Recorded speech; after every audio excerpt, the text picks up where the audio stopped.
Welcome to Your Wordless podcast, the space where we redefine success, self-worth, and transformation. I am Nierras, the soul-centered architect of transformation, helping you unlock your highest potential and build a legacy beyond limits. Now, whether it is self-mastery, career breakthroughs, or wealth creation, this is where change begins. Now, let's dive in.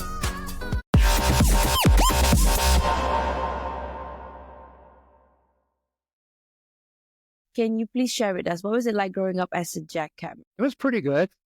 Pretty good. I was one of 7 kids. My parents stayed together. My father was an old-time family doctor. My mother was a nurse, sort of worked in the office as a nurse, sort of worked in the office as the office staff person. My father had 7 kids. My mother had 7 kids too, coincidentally. Coincidentally, okay. Yeah, so my father had 7 kids, and he was an old-time family doctor. Didn't charge his patients a lot of money. They all loved him. He was a much better doctor than he was a father. He was far more dedicated to his medical practice because he was loved there much more than he was loved at home. And there's lots of reasons for that. That's very sad to say, but, he became an alcoholic. And that, as anybody who's been a member of an alcoholic family knows, it gets into your head and changes a lot of things for you, not many of which are happy. Having a father who was successful according to traditional male standards, he was a doctor, made pretty good money, but he was not really connected at home. And I saw how that worked for him, and I just knew I don't want to live like that. I don't want to be that kind of a man. I don't want to be that kind of a father. What exactly I did want to be, sort of remained to be seen. I was born in 1951, so I grew up in the 1950s and 1960s. And, back in the early 1960s, the women's movement was just beginning. Betty Friedan, you know the name Betty Friedan? She wrote the book, The Feminine Mystique. I've heard of it, but I haven't read it. It's really good. It's really good, actually. Okay. She's pretty much credited with being the person who kicked off the current stage of feminism. She became a co-founder of NOW, the National Organization for Women, and its first president. But the movement was just starting when I was getting into my adolescent, teenage, young adult years. I probably would have liked to have been born a little earlier. No, a little later? Yeah, a little later. You want to be older? Okay. Yeah, well, I would have liked for the women's movement to have been a little more far along. In its early days, I liked what the women's movement was about. I liked what feminism was about. It was about breaking down gender barriers. It was about ending sexism, and it talked about sexism against both genders. And men that I knew, men like me, were very happy and excited about the idea of ending sexism against men because there are a lot of sexist expectations of men. You're going to go work, you're going to make money, and that's how you're going to show your love for your family. That's what men do.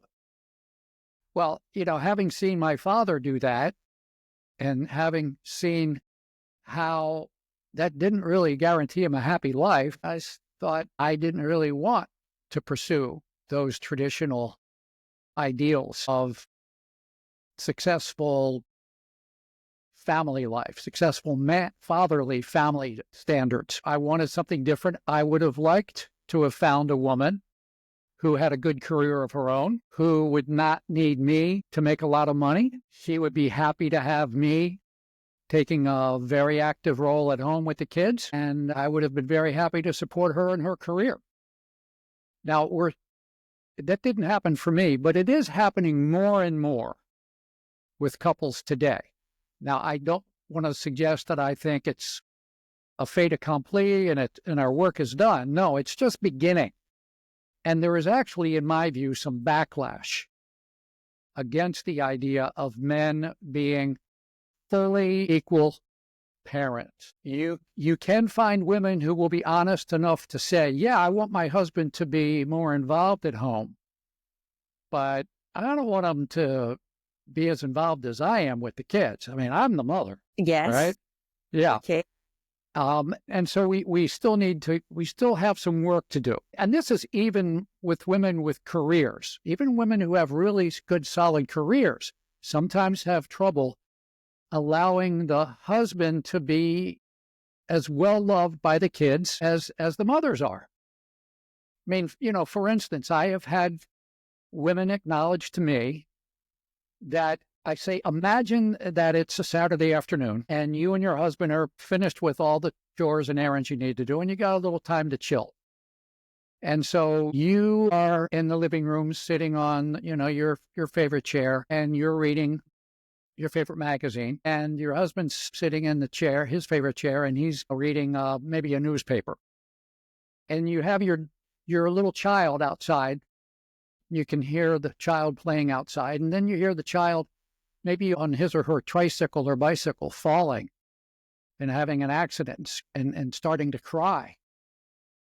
And I say to the women, you can hear the child running from place where she was hurt, closer to the house, coming into the back door through the kitchen. You can hear the door of the kitchen slam shut behind her. And she comes running into the living room where both you and your husband are. And she goes, Daddy. And a lot of women say, ooh. Yeah. Ooh. Where's my place in this? Yeah, exactly. No, it's not bad that women feel that way. They feel that way because they love their child. It's only bad if they don't want the child to have as much love from the father as from her. So there is some backlash here because lots of women don't have fabulous careers where they need a husband to take over a big role at home. They just have jobs. And some women don't even have jobs. Being a mother is their job. And they can be very jealous and protective of that, just as men in the 50s and 60s were very protective about their jobs and their careers. They weren't thrilled about the idea of women encroaching on, academia, science, government, corporate life. We had a lot of stereotypes back then to justify why women did not belong in the economic sphere of life. Should I recount for you some of those old stereotypes? Yes, please. Okay, you want me to? Okay. Women aren't smart. They aren't logical. They can't make tough decisions. They cry too much. They just want to make everybody happy. Is that enough? You get the idea, right? Yeah. And yes. they can't be scientists because they're just they don't get science because they're women. Yeah. Stereotypes serve the purpose of keeping one group sort of marginalized by another group in a field where that second group is dominant. And I think very much the same thing is happening. And this will very much tie into this idea of you're worthless. I see very much the same thing happening with all of the stereotypes we hear today about men that are very effectively making many men feel worthless. These stereotypes are largely to explain and justify why men don't really belong as full and equal parents in the family. Should I tell you some of the stereotypes? You can imagine them. Okay. Yes, please right? do. Well, you want me to say some? Well, men are violent, men are mean, men are cruel, men are impatient. They just want to drink beer. They're sex crazed, all of that stuff. They're clueless. They can't multitask. All of these things very much like the stereotypes that we had about women to keep them out of man's place. I believe that these stereotypes are very much at work trying to keep men out of women's traditional place. And when young men, especially teenage boys, are hearing that men are clueless, boys drool, girls rule, who needs men? And then on the dating apps or in the dating scene, these guys are hearing that if they're not making a lot of money, who needs them? Wordless. I'm worthless. Suppose you probably know that an Australian researcher recently found that the most common phrase in male suicide notes, at least in Australia, I think she found two. I feel so useless. I feel so worthless. And I think that with all of the stereotypes being propounded against men these days, it makes sense that a lot of men are going to feel worthless. There are books called Are Men Even Necessary? The End of Men.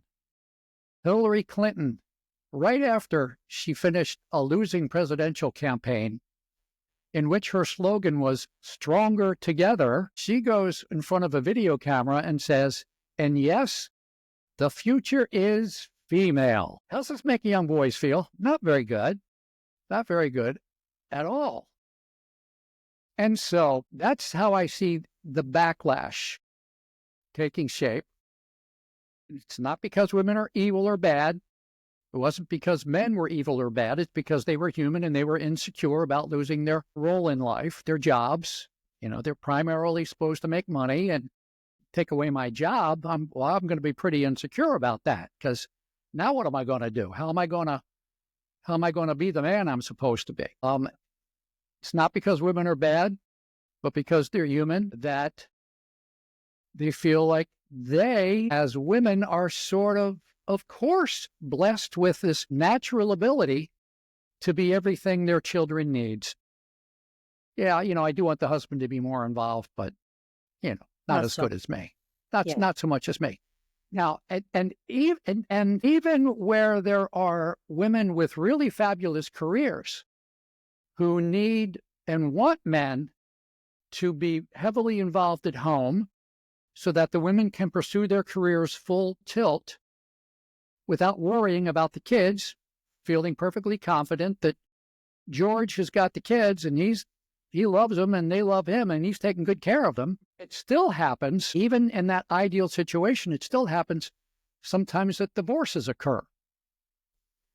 And men are reluctant to be giving up their jobs where they're making money and maybe feeling fulfilled and certainly doing what the traditional male role is of being the monetary provider. So they've given that up to be fully invested at home, but their investment is not protected because it still is the case that for many men, remaining full-time or fully invested, fully respected, fully equal parents isn't in the cards for them. And as you go lower down the economic ladder, you find men who have no chance, very little chance of being regarded as equal parents to their kids because they're not even married to the mothers, and the mother might have 3 kids by 3 different men. And so no man really has much authority in the house where the 3 kids are because each of them only has one of the 3 kids. Yeah. And so those fellas at the bottom of the heap of the economic hierarchy that is the male power structure, those fellas are, they are often very powerless.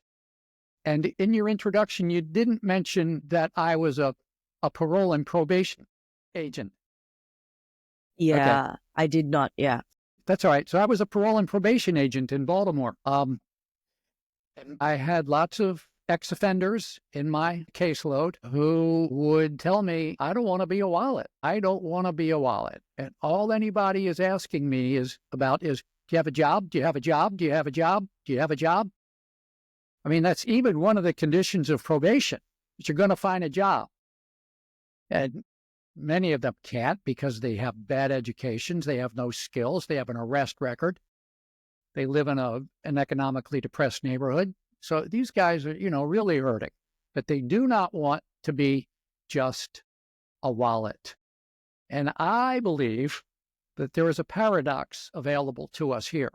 I believe that the less we focus on those kind of men, those down and out men, the less we focus on them making money, the more money they will make.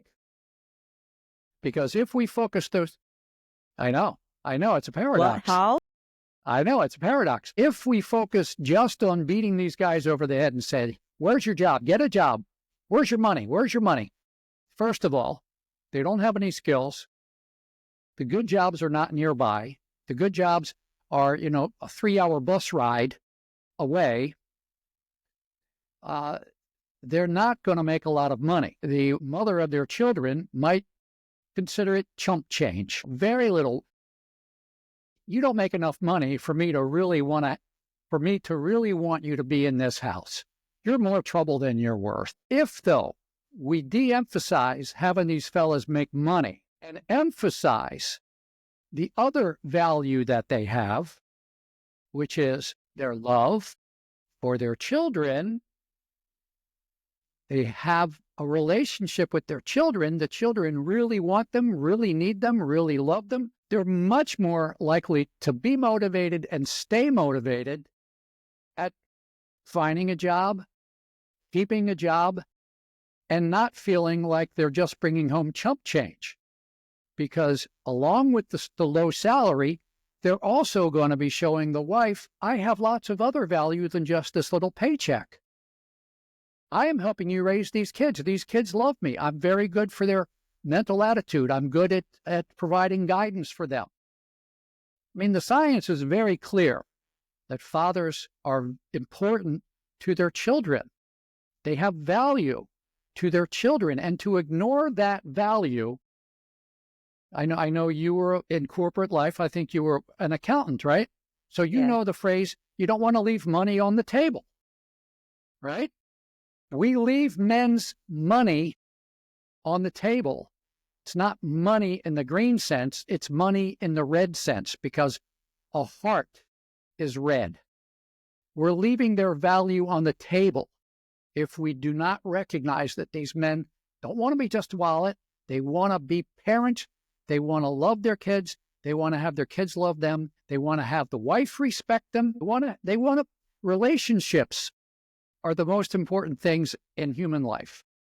And we need to emphasize male relationships if we want men to be happy and productive. So when I hear young men talking about how lost and bereft they feel about what place do they have in the future, I want to say to them, look, it's pretty clear what's happening. The future for you is not just in making money.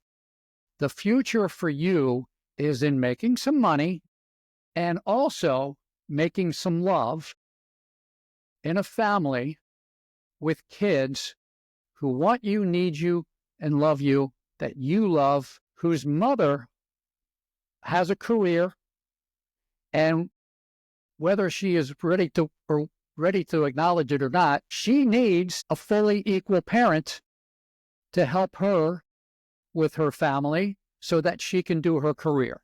It's a win-win, but a lot of women are very much involved in zero-sum thinking.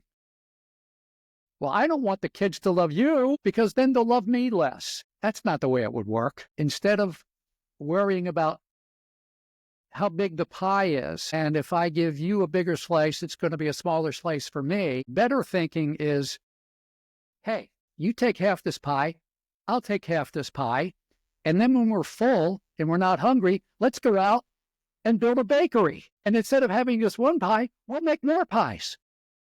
Because we got a good thing going here. There's synergy. There's love. Power in the best sense. There's happiness. We're all feeling good. We're all motivated. I love you. You love me. I respect you. You respect me. Come on, let's go. Yeah. Much better than, that's not the right way to put a Band-Aid on our daughter. That's not the right way. I'll show you how. Making the man feel like he's, not Later. capable. Because he's a man, and therefore he's clueless, can't multitask, doesn't know anything about kids. Come on. It's nonsensical. It's a repeat of what we already saw 50, 60 years ago, and we're still working our way through that. Let's not impose this on men in the other direction. And young men are taking it hard. They're taking it hard. They're hearing that if they're not making big money, they're not needed. When the truth of the matter is that big money is not the most important thing they want to be needed for. Because guess what? Men are human beings. Men have feelings. Men have love. And we waste that. We waste that. We shouldn't. I love the way you unfolded everything here, Jack. And it's very apparent that this problem started way back, right? At first, it's men having superiority over women. Okay, correct me if I'm wrong. And then it goes down. Now we've achieved that, sort of quote unquote achieved that. And now we're trying to overturn that again by saying, hey, women should step up and then leave more space for men to have roles in their house. And now it's like we're never satisfied. One part, we started with this. We never thought about the consequences afterwards, or I don't know, half a century later. And now we're in this deep shit. Excuse my language. Right? It's like now you're saying you're advocating for men and boys, but on the other hand, there's a household that's raising girls as like you hear mothers or their fathers too, if the right dynamics is there, it's instilled since these two individuals come from healthy parenting, right? You have these parents saying to their kids, if they have daughters, and they say, hey, you need to stand up for yourself, right? I don't want to say you don't need men because they're too harsh and it's extreme, but you can hear it. These parents are equipping their kids, their daughters especially, to be more guarded towards men or boys that come into their life that may have nothing to offer. The paradox here is you have this man that is feeling worthless already because of the upbringing. They don't receive the love that they deserve from their father, especially. But you have this one kid from a very healthy, loving family, parenting, excellent. And then you have these two coming and then growing up in a society where you see the gap widens where, hey, the girls will continue to see the men like this and the men will continue to see the women like this. It's a catch-22. What are your thoughts? What's your take on that? Hi, I'm Nierras, your host of the Youre Wordless podcast. Now, if these real raw stories hit home, don't wait. Please follow, like, and subscribe my Spotify and YouTube. For bite-sized inspirational reels, follow me on Instagram, TikTok, and LinkedIn. Don't wait. Your transformation starts today. Thank you, and bye for now. Well, I want to go back to something you said about maybe a minute and a half ago. The idea that men had superiority over women. Yeah, I knew you were going to take it. Okay, yeah, let's go. Well, no, I'm not going to quarrel with that. Well, okay. See, I am not an anti-feminist. I am a counter-feminist. I'm a feminist who doesn't believe that women know everything about men. Agree. Okay. Agree. So, yes, men had superiority over women in traditional male domains. Men had the responsibility, the obligation, the role of making money. Society said that's going to be your role, guys. And to make it possible for men to fulfill that role, they were given authority over the place where money is made. Okay. So that's the male power structure. Mm. And it's typically envisioned as a pyramid or a hierarchy with narrowness at the top, a wide base at the bottom, many more men at the bottom than at the top. At the top of the pyramid is a big dollar sign, right? And men are trying to climb up that pyramid. It's very competitive, very stressful. Not every man, gets the golden ticket. Most men don't. We talk a lot in the U.S., and since you were in corporate life, you might have heard it too. We talk about the Fortune 500, and we look at who are the CEOs of the Fortune 500, and we look up there and we say, look at all those men up there. How come there's no women up there? Very few women up there. How come? What's going on up there? That's not fair. Yeah, we talk a lot about the Fortune 500. We don't talk at all about the misfortune 5 million. The misfortune 5 million. All right? Okay. So you can think of that male hierarchy, that male power structure as a pyramid. Let's also think of it as like a skyscraper. A very tall vertical building. And the people who make the most money, they're going up to the penthouse. At the very same time, where the men were over here in the skyscraper working to make money, women were in a different kind of a building. It's not a skyscraper. You can't be 10 miles away, look across the horizon and see it. So compared to this thing, the skyscraper, we think, wow, women don't have any power. But women's power is not contained in a skyscraper. The structure therein is much more like a convention center.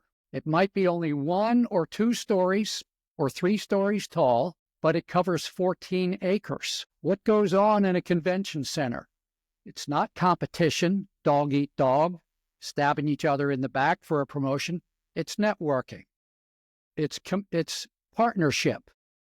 It's friendship. It's doing deals. It's being nice to each other, finding common interests. And just instead of the dollar sign at the top of the male power structure that only a very few men are close to, there is no dollar sign in the female power structure. And there is no top of the female power structure. It's just a flat roof.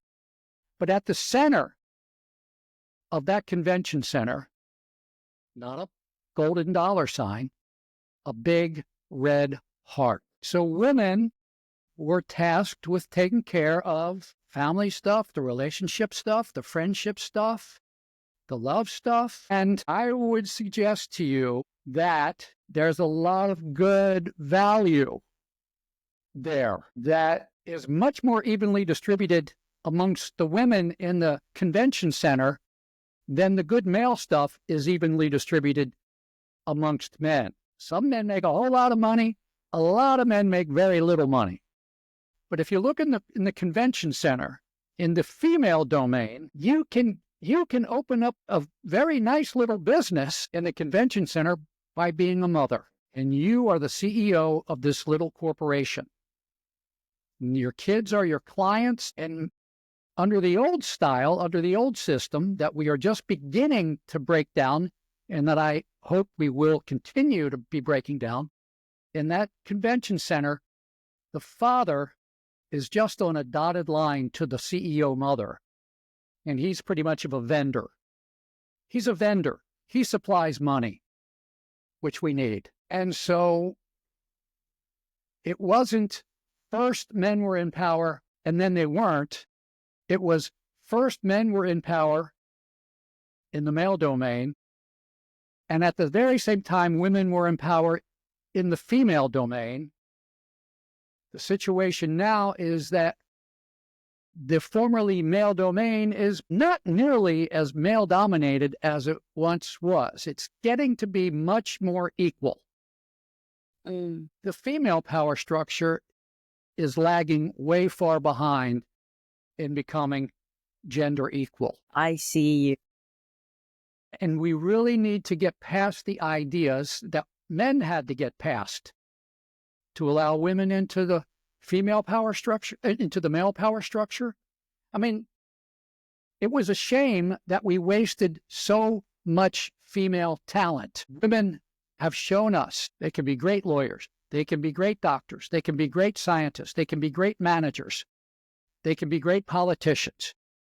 Women can do all of these things, and it's good that we don't waste that talent anymore. By the same token, men are human beings with love and feelings, and we have many children who suffer from a deficit of parenting because the mother's trying to do everything. Yeah. Okay. So that's my story, and I'm sticking with it. Well, thank you for sharing that. I love the last part when you said women wants to do everything, because in our heads, we'll feel like, you know what? If that guy can't do one thing good, you might as well do everything because I'm good. Why would I delegate? Especially when I have work and I'm thriving. But then at home, it seems like, you want to take all of the roles at home too and not leave anything for the fathers to help you with it. And that's where, especially for women who have careers. And I can see that play out in some of my friends' lives. I cannot speak for, because I don't have kids, but because I was married before. Even without kids, I was struggling with my then husband. What more? I don't know how it was going to play out if we were to have kids. Now that I'm a little bit wiser and I'm talking to a lot of people like yourself, it is so important that, two individuals come together in union and they have all their baggages with them, their parenting, right? Some are good, some are not good. So, but it is up to us on how to build the healthy or the relationship that you long after. But of course, our parents and us were here for the first time. Let's not talk about, past lives and whatnot. We're here for the first time. They're doing the best that they can because of the knowledge that they have then. So the point here being, at least for me, is that the needle is being moved, albeit slowly, but it is being moved, although it's taken us, 50 years, and more than that even, right? More than that. Because my podcast talks all about self-worth. So the word that is tied to an individual, men particularly, we see that. But the word that's tied to women as well, we see that. And it's about being the nurturer, the bearer of life into the world. So, but right now the society is also saying that women should be, how do I say this, more adept to or in tune with how men are coming into their lives. Now, I know there's a certain percentage, I don't know what's the statistics, the way women are being brought up is that, okay, you need to be good at this area of your life. But there's also a certain percentage that says, hey, you can only do so much, but then let's get the man involved as well. My society, the way that I'm seeing here right now is comparative to what I see online. I might not see the whole view of it, right? But the way I'm seeing where I'm at right now, I used to be in the city. Both parents have to work and they give up some of their roles to their nannies, good or bad, but it is up to these parents to also take back their control, say, have the good family system within the family to ensure that those kids grow up in a healthy, loving relationship. Now, it starts from the home, I think, but it also starts with the perception of yourself. And I want to go back to what you said earlier. When you were growing up, your father wasn't very present, right? How did that affect you? You probably, that's the whole story. This is how you came to be, or how you you explained the whole thing, but then how do you think that, when did you realize that you actually need to change this? Because it's pretty bold to have the statement that I'm actually a feminist. I'm talking in your in as yourself, a feminist, like 50 or what, 51 now. You were born 51, so that means you're 70 plus, if I'm not mistaken. Yeah. And that's pretty early for a male to actually start thinking or having that kind of thoughts. So I want you to really drill down on that, starting from where do we start, from the family or what? Yeah. Becoming a podcast host was a natural extension of my second act. And after spending 15 years in the corporate world, I've transitioned to helping individuals overcome challenges like navigating tough relationships, career burnout, and aligning their mission with their soul's calling.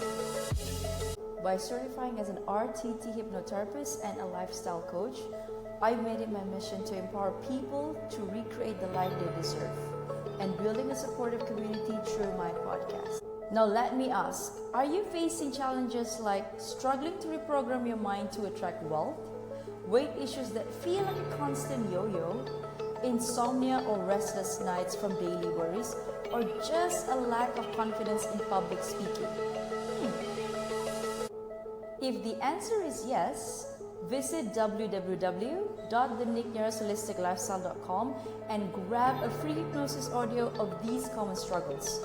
It's a sneak peek into how my coaching works. Are you feeling shy? Don't be, because I'm as real as it gets. Let's connect on Instagram and LinkedIn and start your transformation today. Well, I know exactly where to start. Okay. Well, at 51, I was a baby. Oh yeah, of course. I can't. So maybe 20 years later? I can't go all the way back to 51, but I can go back to probably 59, maybe 61, 62. 63, Betty Friedan wrote her book. We know that it's not a, I'm going to talk about something we are familiar with and then relate it to something we're not familiar with. So we know that it's not a good thing if you see a young girl who's really good at math. Not a good thing to say to that young girl, gee, You're really not good at math. Gee, Nicolette, you're really good at math for a girl. Or, gee, Nicolette, you're really good at science for a girl. Or, gee, Nicolette, you're really good at sports for a girl. You know, you don't like hearing that, right? No. It's a subtle message that being good at math and science is really not very girly. Might be something wrong with you, Nicolette. Yeah. Get back in your lane. What I used to hear as a little boy was, gee, Jack, you're really good with babies for a boy. And I didn't have any words for that, what I was feeling. I couldn't articulate what was going on. I don't think the word sexism had been invented yet. Certainly hadn't been popularized. But I knew I did not like that. Something was up with that. And I bet you that if I didn't have a mother who was, it's sort of just, she was very encouraging to me, that I was a good kid and I was a go-getter and I was an eager beaver. And, my brothers and sisters accused me of being her favorite. I don't know that I was or not. I can see that. But I can tell you she was very good for my sense of myself. And I think if I had not had her giving me a very good sense of myself, it's very possible that I would have said, well, I'm not going to be anywhere near babies then. Yeah, even though you love babies. I love babies. What's more fun than a baby? Come on, right? So that's where I can take it back to. That's where it began for me. That's where it began for me. I can trace it forward if you want, but that's the sort of the crux of it right there. So your mother was the pillar for you.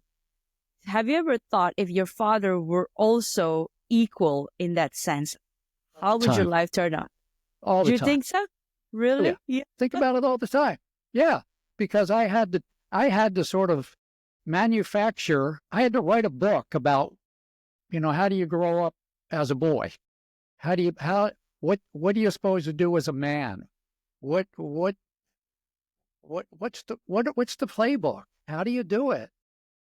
But I do want to say that although my father was not a great father, he was a very good man. His patients loved him.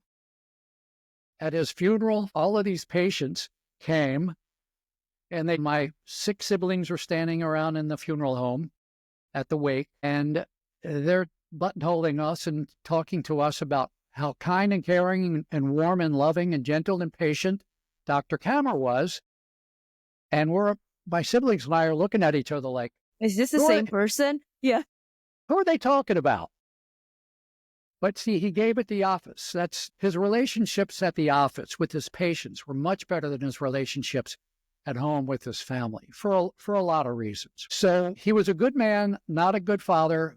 As a good man, I did get some good things from him. And I think you're seeing one of the good things that he gave me right now, which is the courage and conviction to speak your mind, say what you believe, and stand up for what you believe. And if you see a problem, and you think you might have an idea about how to make it better, don't hide. Offer your opinion. Stand up, explain. And he did that a lot. So, it's sort of a mixed bag for me. But I do think about how my life could have been very different if I had had the kind of father that, some of my friends had. I love that. So I think the key takeaway here, at least for me, is for women to give that space up for men to show their vulnerability and their true nature of having feelings, being human. And they can also be, how do I say this? Emotional is just not the right word, but affectionate, openly. Certainly, there are lots of words that could be put into that basket you're assembling. Okay? I will say that I am not a big fan of the word vulnerable and urging men to be vulnerable.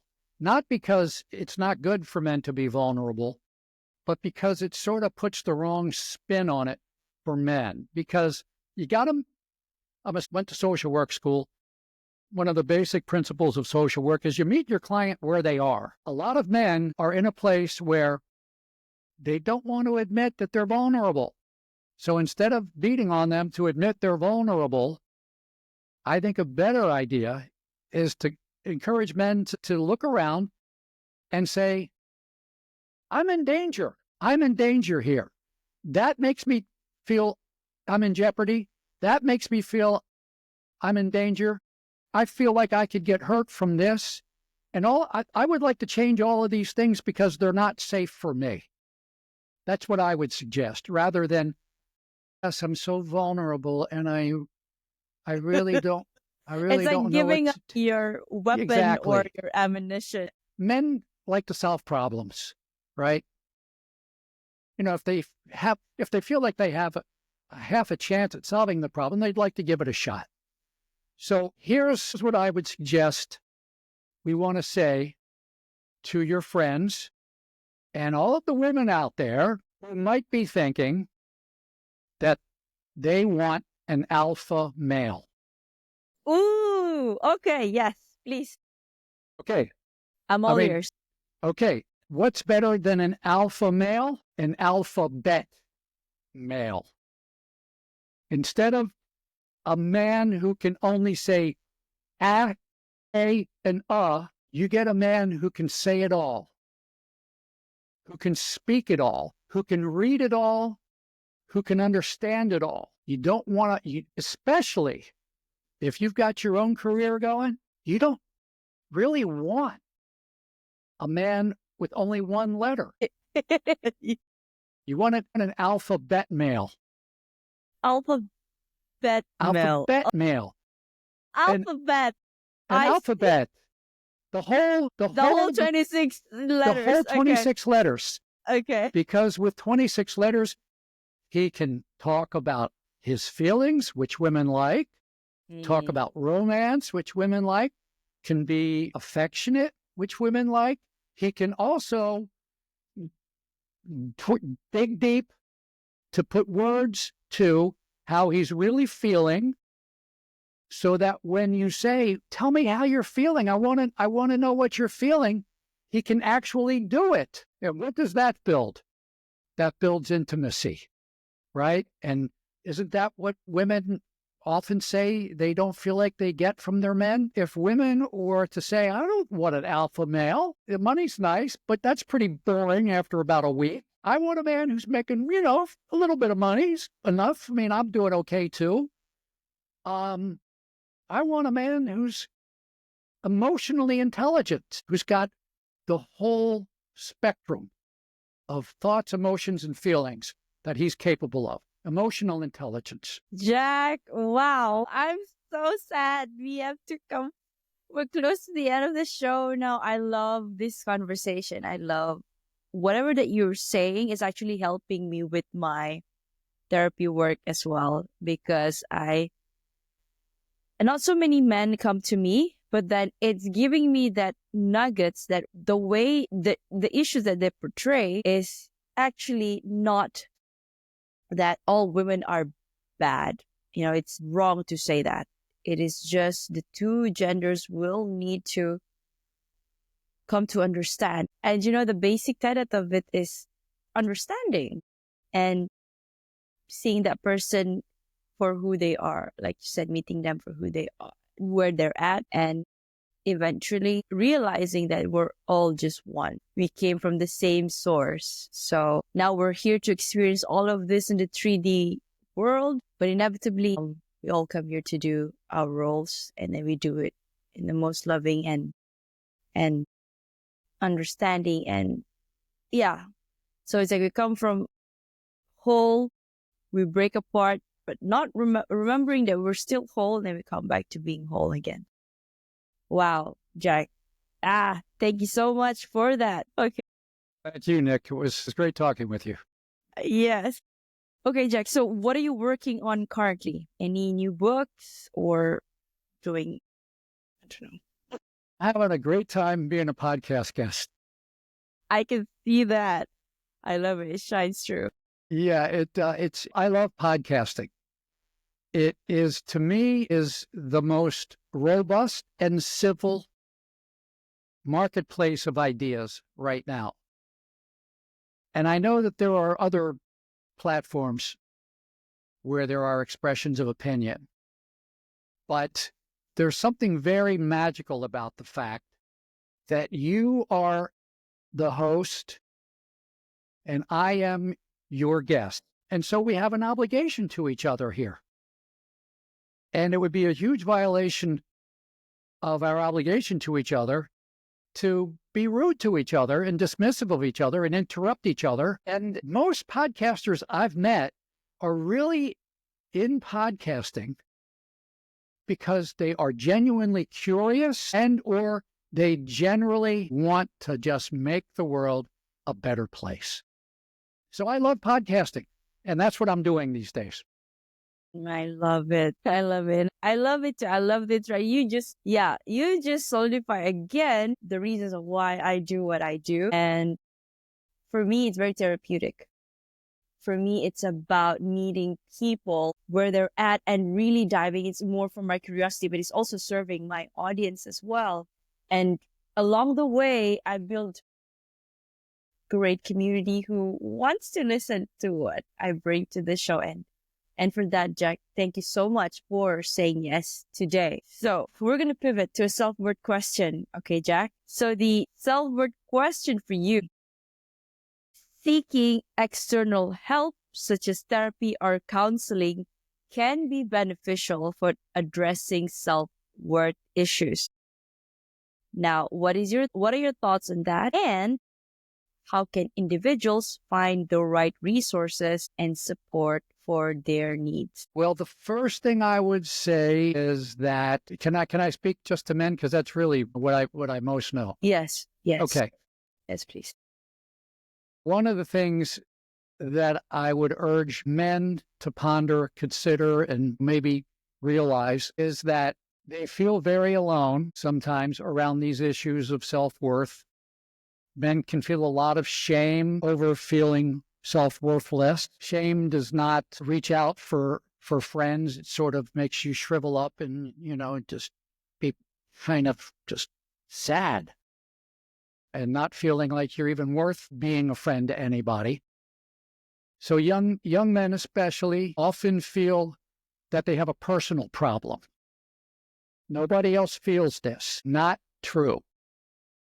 So find yourself your best buddy and just say to him, do you ever feel like whatever you're feeling just now? Do you ever feel like something isn't right? And just as well as you can. Men often have a difficult time knowing what they feel, in which case, do you ever get a knot in your stomach when something happens? That's often a way of trying to get in touch with your feelings. Do your best job to try to communicate with your buddy, and there is a very good chance you will hear him say, wow, I'm glad you mentioned that because I thought I was the only one who felt that way. That's very common among men. I thought I had a personal problem. I never talked to anybody about this because I thought it meant I was defective or weird or a failure. And I wasn't like somebody was going to take away my man card. So yeah, thank you for saying that. And then, from 2, you go to 3, and from 3, you go to 4. And then, you got lots of little pockets of people just refusing to believe that they have a personal problem and beginning to recognize that there is a systemic problem. It's the culture that is often very not nice to men and boys.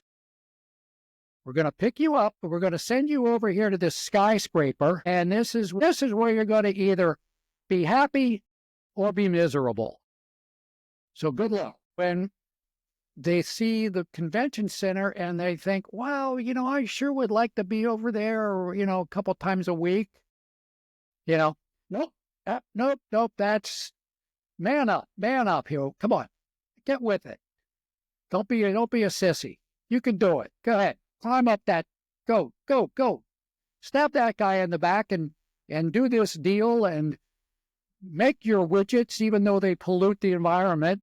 Go, make money. That's not really a way to make men feel tremendous sense of self-worth. If you feel like you're not happy with the whole be a man thing, you don't have a personal problem.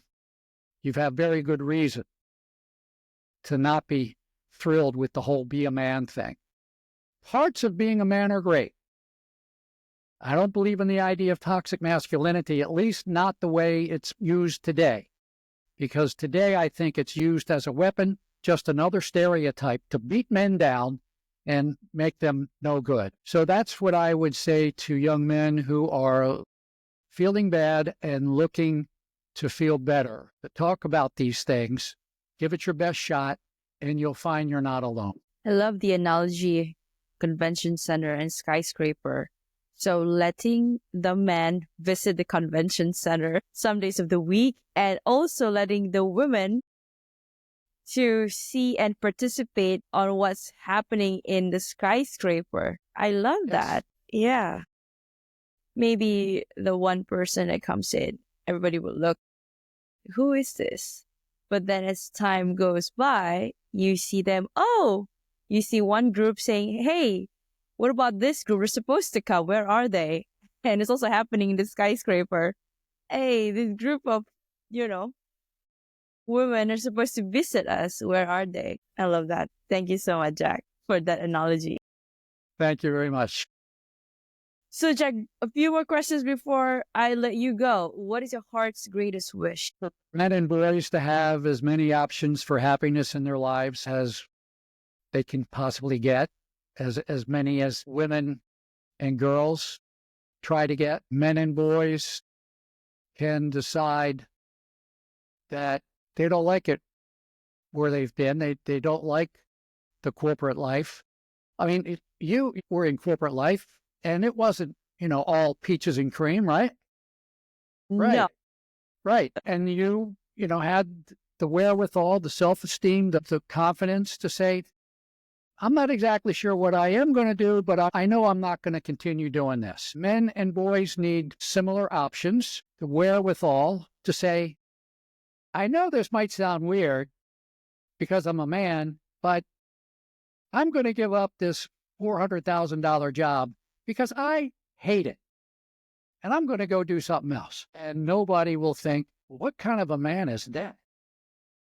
And his wife will say, wow, okay, so I'm really going to miss that money, but I love you. I know you're still going to be you. And if that's what you need to do to continue to be happy, loving father and husband, go for it. I'm with you the whole way. That's, ideally what we could have.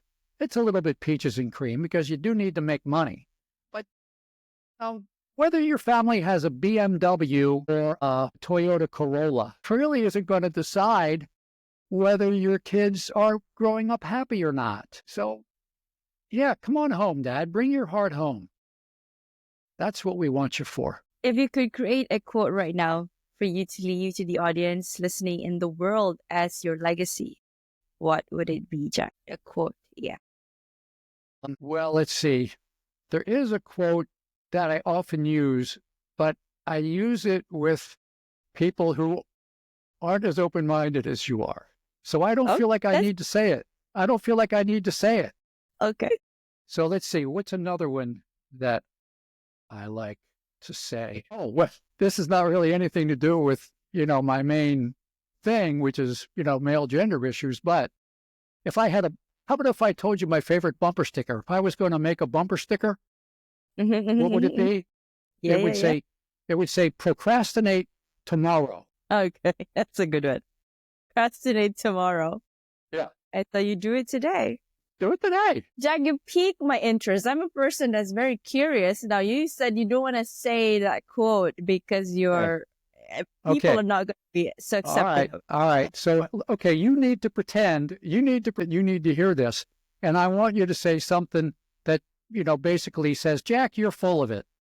Only women have problems. Men have had all the power all the time. And it's craziness that you think men have problems. So I need to believe that you believe that.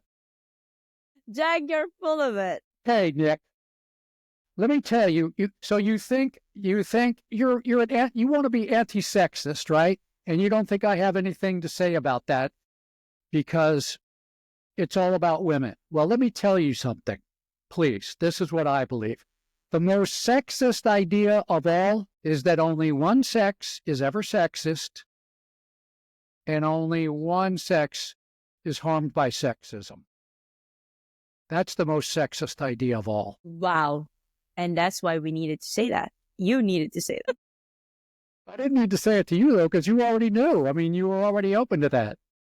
That's why you invited me onto your show. I mean, it was wonderful from the start.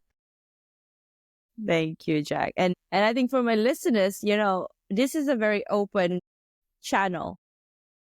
And if they accept the ideas or the topics that I bring in, they'll continue to subscribe. But if they don't, they have all the options in the world to unsubscribe. But then they'll see somehow my reels still floating in their feed. So it's a matter of time, Jack. And I love the work that you're doing. I'm here. At least I can support that journey of yours for you to share your story on my platform. And once this airs too, you will also be sharing it to your network. So, I mean, the world is going to change with all that's happening. I'm a big believer of free ideas, and the internet is enabling that. The podcasting too. So yeah, if they don't agree to this, subscribe to this idea. Individuals or people, they need repetition. If you repeat to them enough times, even though it's going to take 10 years, 20 years, the needle will be moved. So I believe in that. Me too. Me too. Yeah. So, Jack, how can people reach out to you? Well, my background behind me shows the URL for male-friendly media.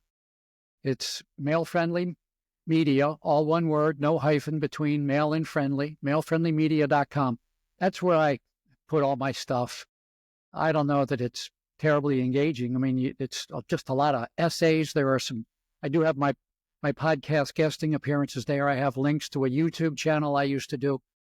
You know, if they got an hour to kill, you know, maybe they could have some fun at malefriendlymedia.com. Really need to get you out there, Jack. We need you. So, Jack, anything else that you want to leave our listeners with before we close? Well, I think I want to make sure your listeners know that typically the guest is out there on the podcast matching platforms saying, hey, podcast host, I like to be a podcast guest, and here's what I like to talk about, and please have me on your show.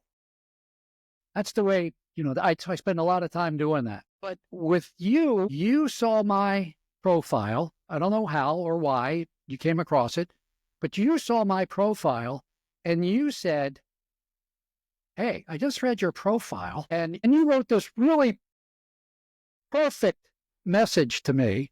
And do you remember, I thought it was, I wrote back and I said, are you sure? I said, Are go you ahead. sure I talk about male gender issues? Yeah. And I was like, oh, that means yes. you really bet. You must have had experiences where Your message was so good. Do you remember I wrote back to you and said, did you really write this or did AI write it? Did I write this? Yes. Because it was perfect.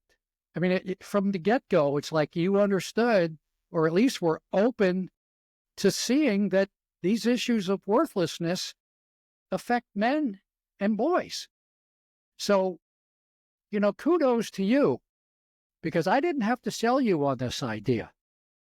You saw it right away. Thank you, Jack, for acknowledging. Thank you. That made my day. Really. Thank you.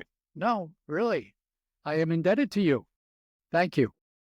We need to get you out. So if this is the first platform, and I intend to have speaking events, I'd love to have you on as well. So I haven't figured out the details just yet, but yes, I'm curating something in the background. I would love to. Thank you. And so that is a wrap on today's inspiring episode with Jack Kammer. Thank you for your wisdom and dedication to continue to uplift others, Jack. For our listeners, this has been your Wordless. Read that again, the juxtaposition of your very soul. Remember, if you've ever felt wordless, you are not alone.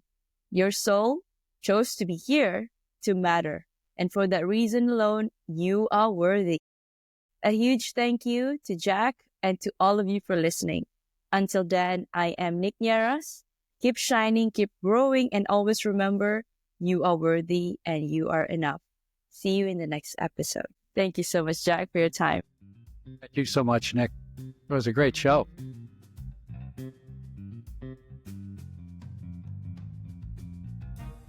Hi, Jack. Good evening to you. How are you? Good evening, Nick. I am very well, thank you. And good morning to you. Oh, yeah. Thank you so much for saying yes to be interviewed today. I'd like to introduce myself formally to you and to all of our listeners. My name is Nicolette. I am the creator for the podcast titled You're Worthless. Read that again, the juxtaposition of your very soul.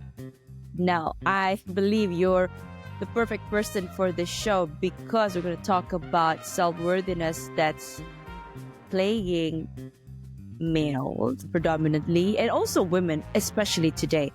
Without further ado, I'd like to introduce you to our listeners first before we get right into our conversation. So that's me introducing myself. Well, if you want to, you can introduce yourself too. I'd like to read. I would rather not, because I would really brag, and that would be boring. I mean, no, this is your spotlight. No, please. If you got an introduction, please go ahead. All right. Hi, everyone. We have Jack Kammer here with us. Jack started a radio show on Men's Issue in 1983. Now, from his weekly interviews, he quickly realized that serious social problems are enmeshed in fallacious thinking and reasoning about what men and boys want and need. So now in 2005, he left his IT job and entered a dual master's program, social work in business, in the hope he could find work in social services. Now, no such job materialized. Okay, we have to unpack that. He did, however, find work as a correctional officer in the infamous Baltimore City jail. Ooh. Then as a trainer for National Fatherhood Initiative on running the InsideOut Dad program for incarcerated fathers. He is also the author of 3 books on male gender issues, and is now retired, but still actively advocating for men and boys. So welcome, Jack, to the show. Love this episode? Now, transformation doesn't end here. Head on to @holistic.lifestyle_with_Nick. That is on my Instagram. Or head on to my website, www.holisticlifestyle.com for more info on my coaching framework, which is the Worthy, Authentic, and Abundant Framework, digital guides, and my upcoming events such as retreats and master classes and workshops. Now, I also do intuitive readings where we get to check on your soul path